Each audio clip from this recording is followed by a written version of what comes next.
Well, 2 weeks ago, we told you about a Columbus business, Swoon Company, in a Newsletter 9 investigation. The company was being accused of taking money from customers and not delivering the products as promised. Well, Newsletter 9's Brandon Etheridge joins us now with an update to that original story. So, Brandon, what have you been able to find out?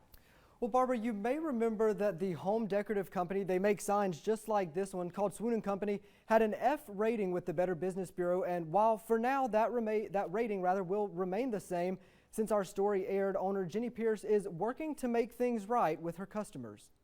So then I emailed her again and told her, look, I just want my products or my money back. And that is now what customer Anna Boutwell has.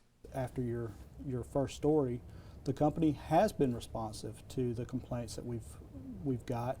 And now owner Jenny Pierce is answering questions about what customers called questionable business practices.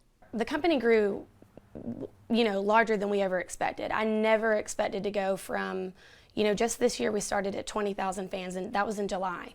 Now we have over 53,000. So just in that amount of time, the amount of customers that we receive a week or messages, it's sometimes overwhelming. And those growing pains coupled with personal issues is what Pierce says allowed her business to slip through the cracks. But she's now working hard to change that.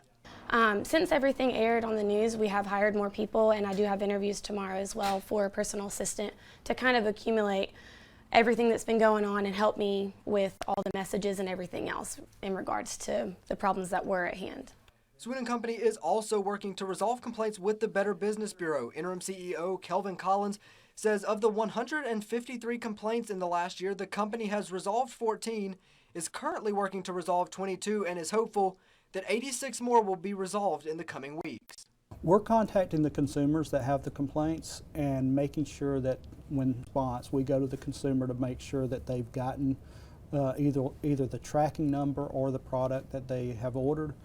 And while working to resolve complaints, Jenny is rebranding her business and hoping the community will give her a second chance. I would say that if you ever doubted my company, or maybe you had something go wrong in the last couple years, I invite you to come out to our sale at Pure Salon on January 14th. Check out some of the work we have now with better quality and maybe purchase something.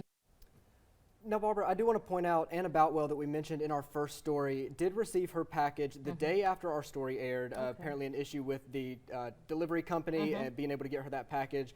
But the good news tonight is that these complaints are beginning to get resolved. Yeah, and it sounds like from your interview that she's working really hard to resolve those things. Definitely. So that is good news. Definitely. All right, Brandon, thank you for the update.